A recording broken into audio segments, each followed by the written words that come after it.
100 families will attempt to raise their collective net worth by $1 million in just 10 weeks. What? Oh my God! I got the job! I can't even believe it. Can an entire community come together and put aside their differences? What you wanted could have happened. I don't tolerate. I'm the bad guy. For a series of epic challenges. Give us those credit cards. As in right now. This week, the kids are responsible for coming up with the money. Wow, it's a new reality show that's starting on January 22nd. Dr. Joti Samra comes in now to talk a little bit about the show and maybe the psychology behind the money of it. But the show is called $1 Million Neighborhood, and it's in Aldergrove. What is the concept behind this show? Well, the concept, this is something that's never been done before. So Force 4 Entertainment is a production company that came up with the concept for what really amounts to a social experiment. So the goal was to take a community of 100 families and work with them to help them increase their collective net worth by $1 million over the course of 10 weeks. Wow. So how do they propose to do that? Well, I mean, there's a number of challenges that the community is presented with. So there's certain things that they're asked to do both individually and as families, and then as a community to come together. Each week they're faced with a particular challenge, and they all need to work together on achieving an end goal. So for example, one of the challenges was to go cash only and give up credit card use. Wow. Right? And as we know, credit card debt amounts to a huge amount of financial burden. So that's an example.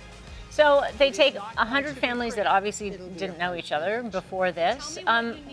How do people then who are strangers to each other work together on their finances? Well, that really is that's the heart of this show, is how do you take people that are virtual strangers, right? Most that would have never known each other or crossed paths in any other capacity, and start to work together, start to learn about each other and establish collective goals that they can work together on.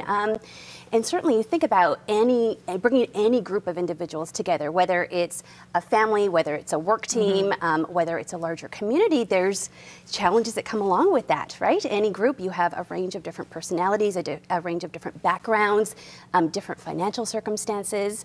The one commonality was these are individuals that are all wanting to make some significant change in their financial circumstances. Well, and finances can be an emotional topic, I mean, even within a family. So dealing with strangers on something like that when you're relying on somebody else maybe to save as much money as you're saving, or, you know, not splurge or whatever it is. Yeah, it must be pretty interesting.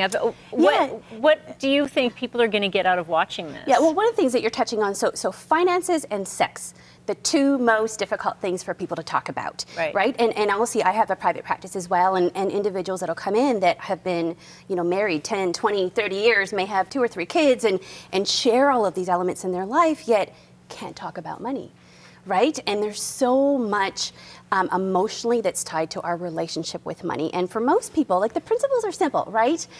Earn more, spend less, save more, right? And then you think, well, why do so many Canadians struggle with financial issues? And it's because of all of the other kind of emotional stuff. For all of us, a big part of our relationship with money comes from what we've seen in our families growing up, right? How money was talked about, what it was used for, what kind of end it was seen as a means toward. So, now, when people are watching maybe this as a reality show, do you think that it's going to be a show that they're going to be able to take some lessons from? Like it's maybe a little bit more of a higher brow reality show? Yeah, absolutely. Now it is a fabulous concept. It's something that has not been done before, and there's a number of aims. One is to really work with this community to see if they can achieve their goal, which per family amounts to earning $1,000 a week per family. And then there's also a huge education component through this. And I think all of us, I myself learned as I went through this process, you know, we don't talk about money. We don't learn about it in school.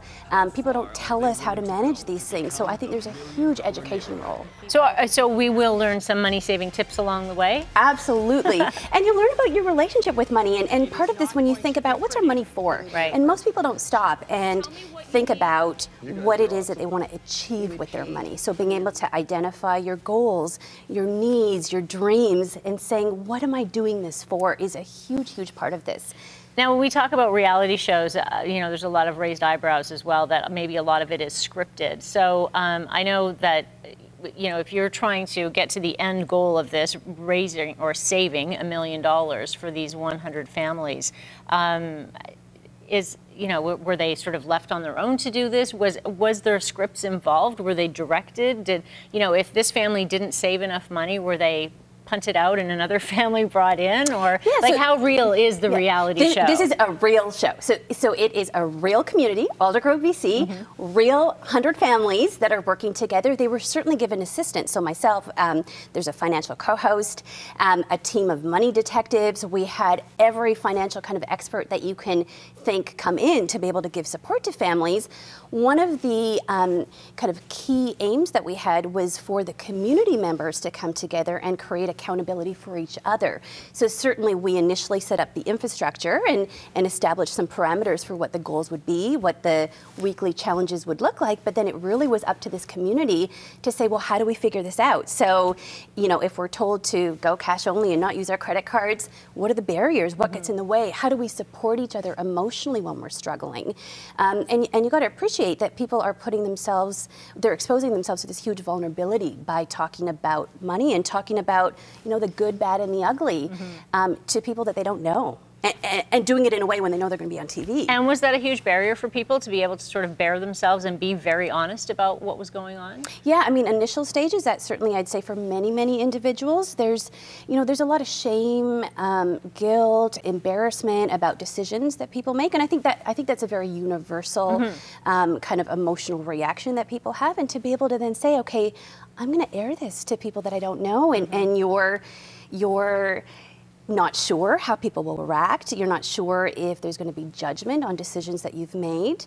I have to say it's been truly inspiring to see how this community came together and how they worked through the inevitable bumps that you'll see when you get any large group of individuals together.